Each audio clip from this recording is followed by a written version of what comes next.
Hey everybody, welcome back to the channel. It's been a while since I've posted anything here. I've been hard at work on other projects, which I'll tell you about later. But one of the things that I thought would be useful is, as a result of the work that I've been doing on this other project, just synthesizing a couple of tips that I think will be very helpful to anyone, particularly in the beginning of your Logseq journey. These are things that I think become intuitive after a while, but to really name them at the beginning is quite helpful. So I'm going to be going through 17 tips on how to level up in Logseq. Why 17? Absolutely arbitrary number. I was just going through a couple of things and I thought, these are good things. So we've rounded up to 17. So if you only wanted to see what the 17 tips were, well, they're all right there, so you can just skip ahead or skip this video. I haven't done an unscripted video in a very long time, so I quite miss the just ad-lib, talking to the camera, using the notes and going for it. So this is what I'm trying to do, I wanted to do this video in one take, but I don't think it's going to be possible. I'm trying to reduce the psychological burden that I've built up of posting videos on YouTube for whatever reason. I think suddenly you start having these like expectations for yourself and perfectionist drive kicks in. On the other stuff that I've been working on, yeah, there's some need for perfectionism, but now it's just YouTube and it's just a channel to share knowledge. So that's what I'm doing now, just sharing, and hopefully you find some benefits in this video or just some great ideas. So the first tip over here is, when in doubt, default to the daily journal. And this is something that I said in the beginning used to frustrate me, and now I see why it is just such a powerful tool. It minimizes all the friction of thinking, where does this thing go? Where do I have to put this piece of information? You just put it in the daily journal and tag it, and then you'll be able to find it later. I'm going to speak a little bit about tags later, but daily journal is really like those A5 notebooks that you used to have with like the calendar dates, and you would just like write little scribble notes. That's how you should treat the daily journal. And then when things start crystallizing there, or you have projects or whatever that you might need to move, then you can move them to another page, or just link it to that page and be able to find it there. We're going to look at that point just now. I think a really important thing is learning how Logseq is manipulating your text files.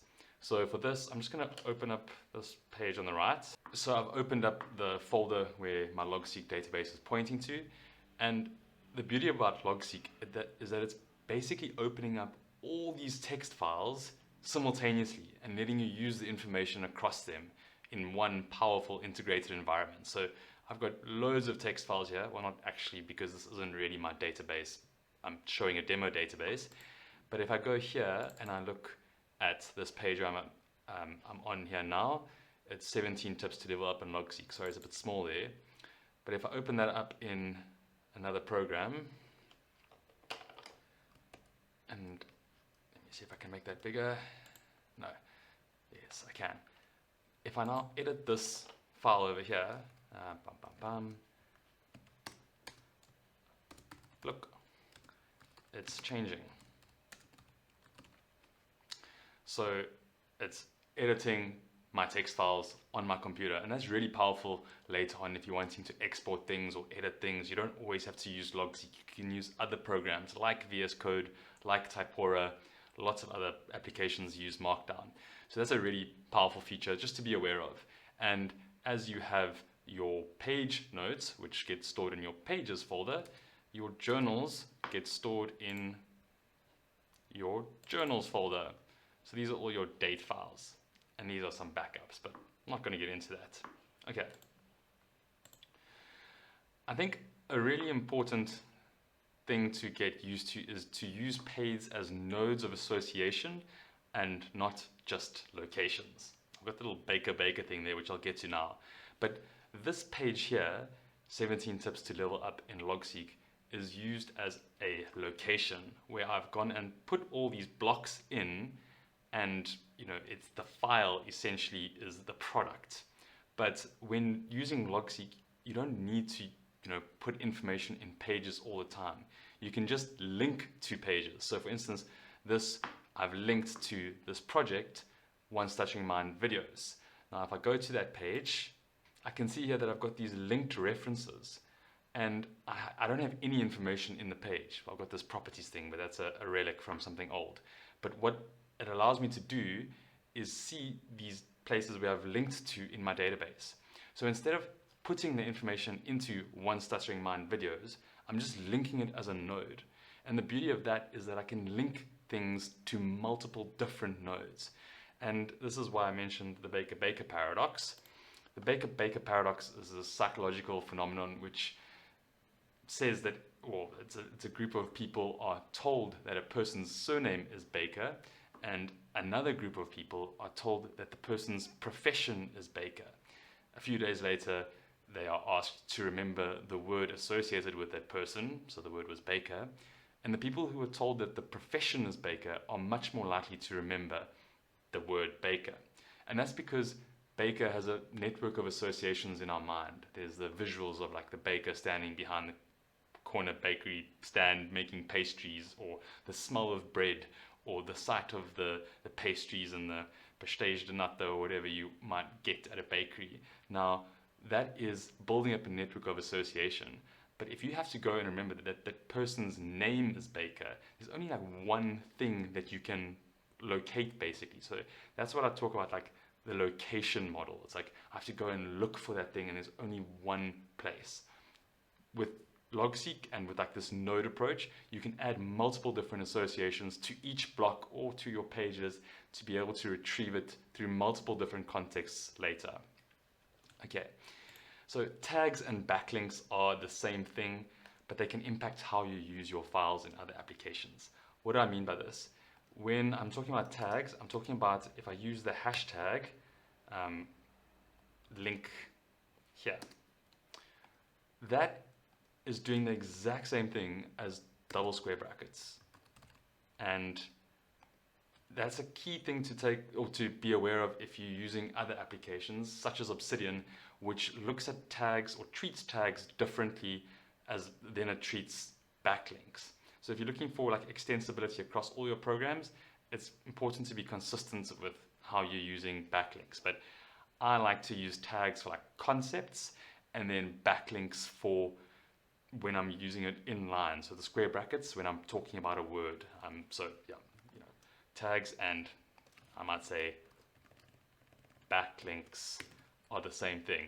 And then I will say at the end here, what am I talking about? Compatibility. That is the concept that I'm talking about. Okay, so that's just a way that I use it, but it's really up to you to decide which one you want to use.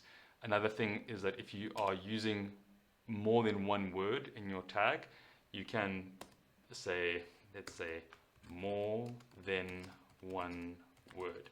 What did I do there? I just said hashtag and then square brackets, and then it formats it as a tag.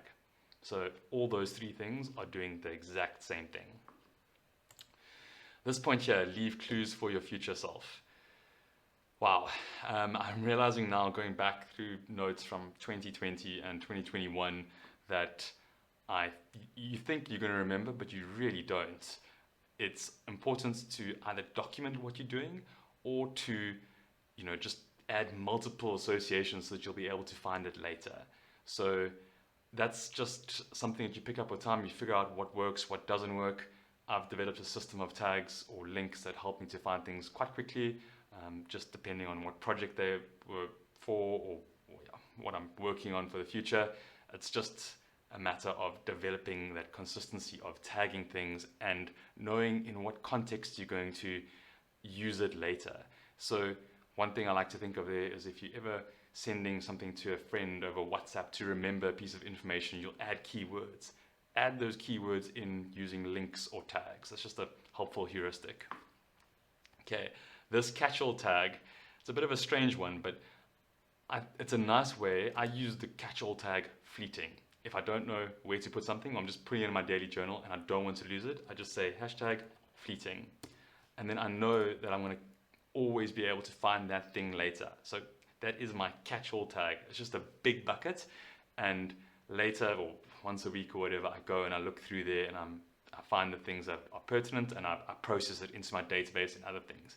Eventually, the hope is that I'll have workflows for absolutely every little piece of information, but for the moment, that fleeting works a treat, and then I can always come back to those thoughts or blocks later.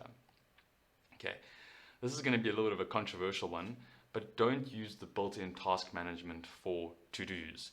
So your to-dos are to-do doing done, and just saying Control Enter makes that a to-do that I can then check off. But I think that this leaves a lot of people with a lot of to-dos in their database that they never get done. So looking back at GTD, one of the things there is that you need to have actionable next steps. Like, it's not good enough to just like have a project that is like to do. This project is to do. All projects are to do. So what I like to do is to use the brackets or double backlinks backlog. So I've got this huge backlog that then I can then filter down and say this is now to do, and my to-do list is only like 10 or 15 blocks. But the backlog allows me to go and find all those things and then reprioritize them if I want. So I'm not losing them, but I don't have this like endless list of to-dos that are just showing up everywhere in my database. So let's just hashtag backlog, or square brackets backlog. Learning to use keyboard shortcuts.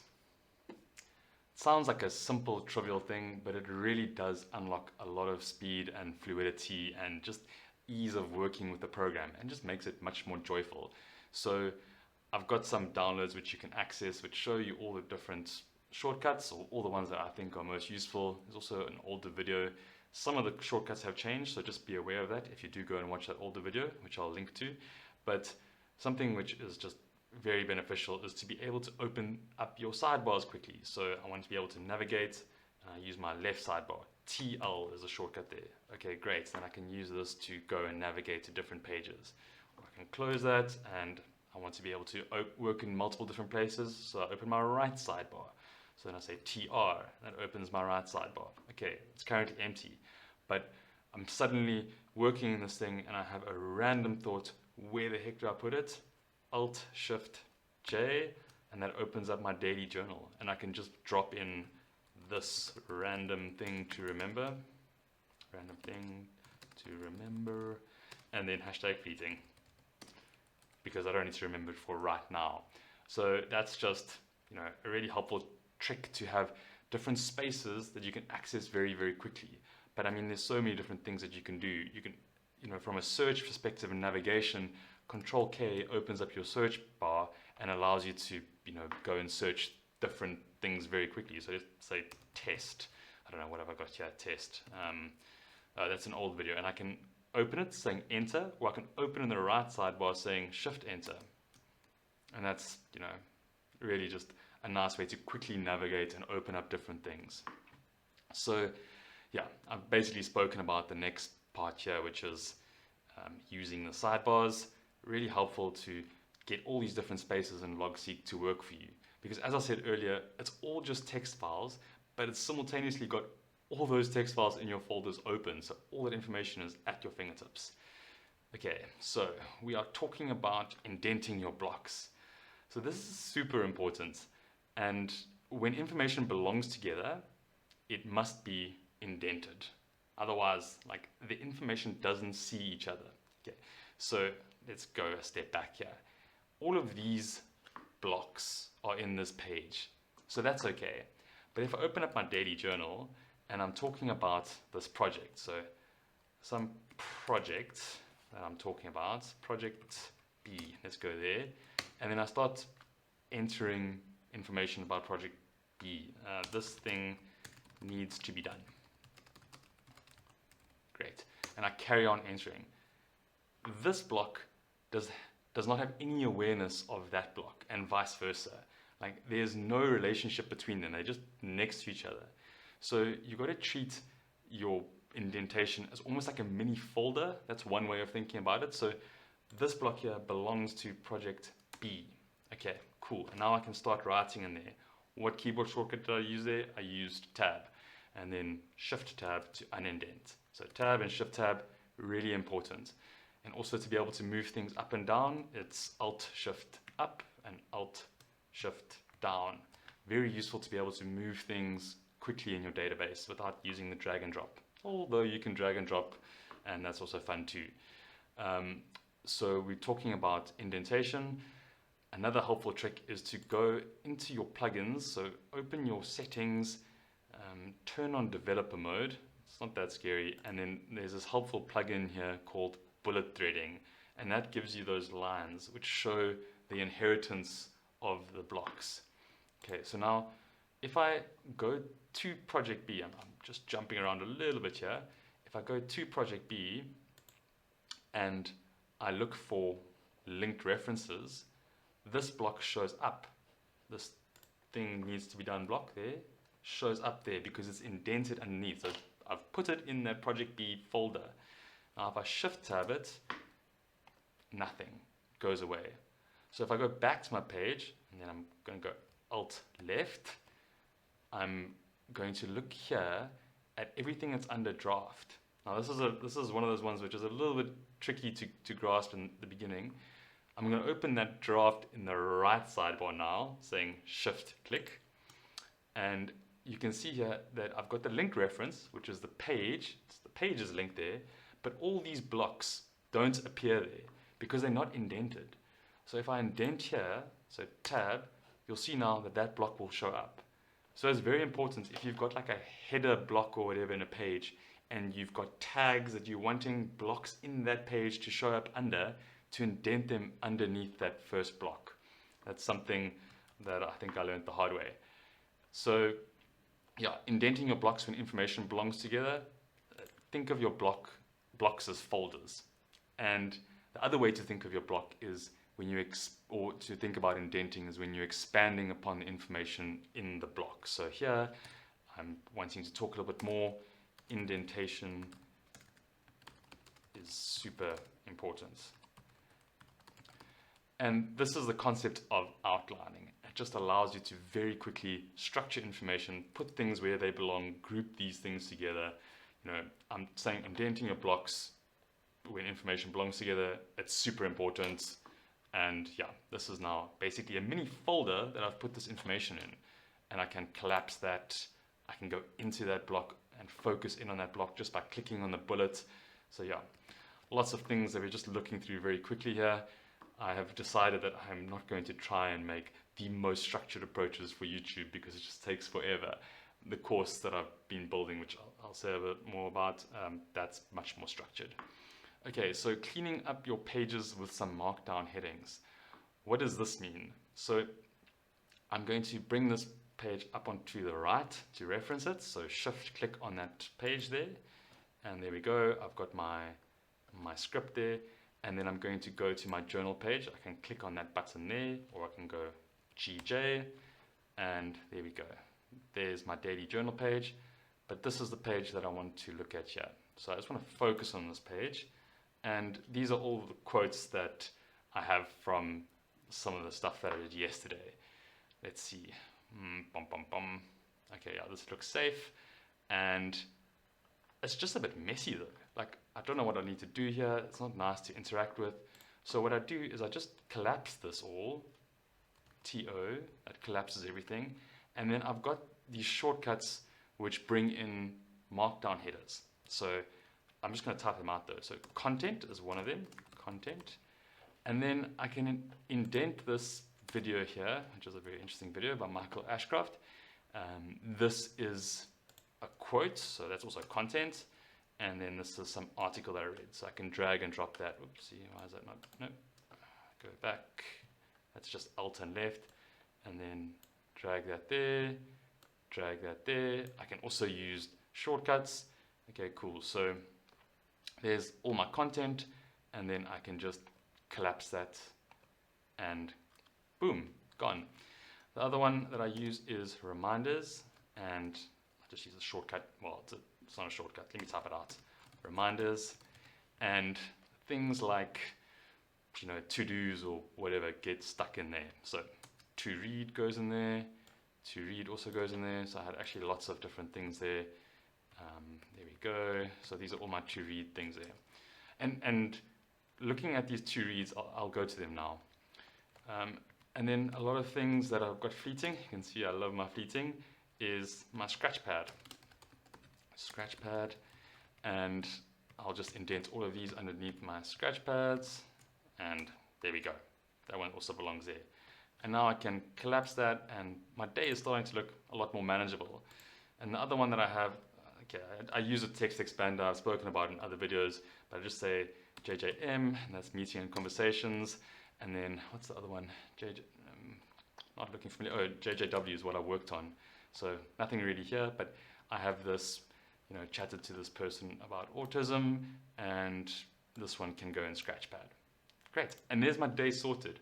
And I've gone and retrofitted many of my days that anytime that I'm like looking for something in my database and I find a day that's like not sorted, I go and I look and I'm like, oh, okay, I can delete some of this information or I can clean it up. It just makes it so nice to go back and find it later, and it gives you a little bit more order in your database.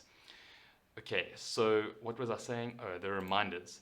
You can see here when I'm talking about something to read, going back to the idea of using a page as a node, I don't go to the to read page and then add this book. I simply use the tag to read and then I add the book's name. But if I go to that page now, to read, you can see here that all the books that I want to read have been referenced. And then if I so chose to do it, I could move them into the actual file. So I could just do that very simply, just dragging and dropping. That spatial feature is very nice. Okay, so this is the idea of using it as nodes, where I'm not actually going to the to-read file to put things in. I just build the association and I can, arrange things later. Okay, let's go back. So Alt left and back again and back again. Okay, here we are. So what I'm now saying is learn how to use properties. Now, properties seem scary, but they really are a very useful feature. So where links are just like saying these two things are related, properties are adding more meaning to those two things. So it's like defining the type of relationship. And this helps you in your queries and finding information easier later down the line. So let's open up yesterday's page, Alt-Shift-J on the right again. And nope, no, that's not what I want. I'm just going to use this plugin here. And I'm going to open up yesterday's page. Great. And let's have a look at content. And there we go. So I can shift click on this block here. The subtle signs of over-functioning. And there we go. So these, oops. Okay, so I'm actually just going to open this block here and I'm going to close this. So what you can see here is I'm not actually opening the page, I'm opening a block. And the block can function as a folder because of indenting. So it's like, yeah, it's Inception basically. I mean, look, I've got my page and then I've got my block content, which functions as a bit of a folder, and then, all these different articles. And then I can click in and focus in on that one article. So this is, my article template. I have the producer. Let me zoom in here. Oopsie. Who's the producer? What is the type? I've got the link there so I can quickly find it, and then tags over-functioning. So I know if I want to find anything in my database about over-functioning, I can quickly go and find it later. And here we go, just some advice on over-functioning. Okay, so this is what I wanted to talk about is the properties, and you can see there that it's all in one block. So that means that I can find this article in a number of different ways. I can either say, Control K, and then we say article, and then I can go, okay, cool, article. I'm searching the articles in the linked references. And I'm wanting to look for articles by the same person, so I go there to my filter, and this filter thing, it's not the greatest at the moment. It needs to be sorted alphabetically, or there's a feature request to do that. And where am I going? I'm looking for the anxious overachiever there. Great. Now, because I've got those multiple nodes, they're in one block, I can find that very easily using my filters. Okay, so learn how to use properties. It's very, very useful. Okay, now the next point, going back. Let me go sidebar again, TL, and then I can just go here to my recent pages. There we go, 17 tips to level up. So I'm just going to close that again. So using templates. So templates are a feature that allow you to add information very quickly. So let's see if I've actually got any templates in here. So I'm going to say templates, and yes, I do. I've got crumbs as the template that I used to use. Oh, that's old. I need to change that. Let's change it now. So what I can do is I can go to my templates page, templates, boom, boom, boom, and there's my template crumbs. But I used to use this headline thing, but I don't use that anymore. I just use 3 markdown headers so that I know that I can put the title there. And I don't say creator anymore, I say producer, because that's more generic. Okay, so that's my crumbs templates. I've just gone and changed that in my templates page. So if I now go back to where I was, Alt left, and then I say, delete this block here, and then / templates, and then I go to crumbs, and I can enter the information here. This article, let's say it's the anxious overachiever, and it's an article, etc.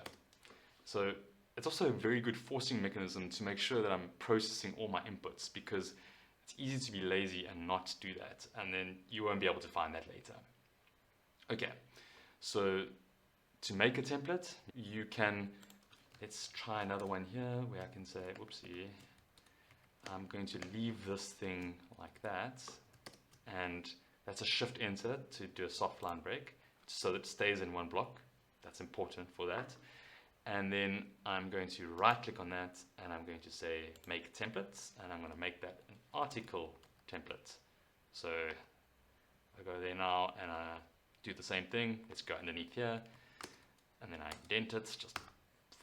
There's no real purpose there. That's not good practice. Sorry, I'm supposed to say / templates, and I say article. Okay, there we go. So there are my 2 blocks, and I'm just going to delete those. Okay. So namespaces. Namespaces are a way that you can add hierarchy in your database if you like the folders approach. If you're using Windows, you start with my computer, C drive, for whatever files and folders you're going into. With Logseq, you can do a similar thing, and I think my projects pages have this, even in this database.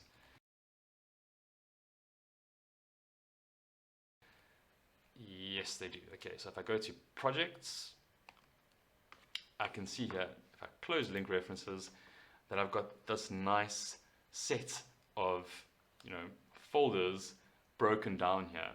But it's not a folder in the traditional sense. Like, I'm not really putting information in that. So, this here, one's touching mine, what's here? It's empty again. I'm just pointing to things. And that's one thing to remember, that it's not actually like, you can use it to put information in there, like in the actual, or blocks in the page. So I can go and say, these are actual blocks in the page. But I'd like to use them as nodes. For some of my projects, I will have like a manifesto of like what I want to achieve, what the objectives are. But for this, I don't really do that. And that would be in the page, the manifesto, etc. Okay, so the one thing though is it does, whoopsie, don't know what's happening there. Zoom in again, whoopsie, Control Shift Plus. Okay, so going back and back. Cool. So namespaces give you that extra ability to navigate easily through your database, but they can be a bit of a schlep to maintain. Okay, backing up your files. So earlier we saw all my database, which is this set of files here. Now, I don't have a very sophisticated backup mechanism. There are some people who have very good ones. Check out Tools on Tech. I think he uses Git if you're interested in like a really robust backup system. I just rely on Google Drive's ability to navigate to previous versions of files. And that's just one of the benefits of using a cloud service provider. Now, I recommend before you reindex, make sure that the changes that you have been typing into your database reflect in your text file. That's why it's important to know what's actually happening in the back end of Logseq. And I just copy and paste that into like a backups folder before I reindex, or on a regular basis. I'm not very disciplined about it. I haven't lost much information at all. I lost a little bit in the early days when I didn't know what I was doing. Yeah, most of the issues are now have been resolved, and your information is very safe, but just back up your files because Logseq is still in beta version, so it is something to be aware of. Now, that next point there is updating your Logseq version. The development is super fast. Like the Logseq team are releasing updates every week, I think now, and they're fixing bugs. They're enhancing performance. So if you're on an older version, you really are missing out. Like the latest versions are schlick. Well, they're getting there. So to do that, it's your settings menu here. There we go. Someone asked if I can do more of that, and I completely forgot in this video. But what am I looking for? Oh yeah, settings, and there we go. Check for updates. I'm on the latest version, so that's okay. So if there's an update available, it will download it, and then you can install the update. Okay, so the last point here, don't be kak, be lekker. What is this about? This is not about Logseq at all. Well, it is. I recently went to Africa Burn, and this is one of the mottos of Africa Burn. When you get there, you know, it's a community vibe. The whole idea is to be the best version of yourself. Not be the best. That's a lie. That's not how. Why does this make an appearance in here? So I think one of the things that I've observed, just like from being on the periphery of the forums, because I'm not active and answering questions, is that sometimes people come in and they're quite entitled, and it really doesn't make any sense to me. Like, this is an open source program. The developers are working really hard to address all the bugs and address any feedback, and people are taking their free time and answering questions on Discord, and they're not going to pick up everything. It's impossible. Discord doesn't have a very good ticketing system of saying this is an issue, let's fix it. The team are very small and they are serving a big number of users, and I think it's important to just bring a little bit of kindness and consciousness into that space, and not be vitriolic and give negative feedback, and it's just not necessary. So I don't want to get preachy, but I think when giving feedback, be constructive. Acknowledge that the team are trying their best. Never assume malice. It'll make you a bitter person because you're going to think everyone's out to get you. And I've had a couple of experiences with this recently, where people, almost assume malice from my side, and there's only so much that you can do. Okay, so I'm going to stop being preachy now. This is 17 tips just to level up in Logseq, especially if you're beginning, or especially if you're starting the journey. I know that I went through some things and was a bit unstructured. If you're looking for a structured approach, that is going to be in Logseq Mastery. Logseq Mastery is what I've been working on for the past few months.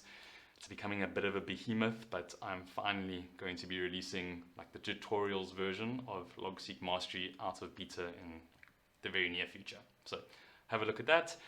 It's much more structured. There's a lot of visual aids to go through it, and videos and text and diagrams. It's all there. There's a second component to that, which is Logseq Mastery Workflows and Systems, and that's the really exciting thing. And that's still going to take a little bit of a while to develop because there's a few videos that I'll need to produce here first, just to test the waters. So for instance, research workflows. There's so many ideas, but not enough time in the world. But anyways, we'll get there eventually. I hope you enjoyed this video. I hope you found it useful, and yeah, let me know what you thought in the comments. I will hopefully have more time to dedicate to some YouTube videos in the future, and now that I'm just downplaying the pressure and not trying to make it perfect, let's see what comes of it.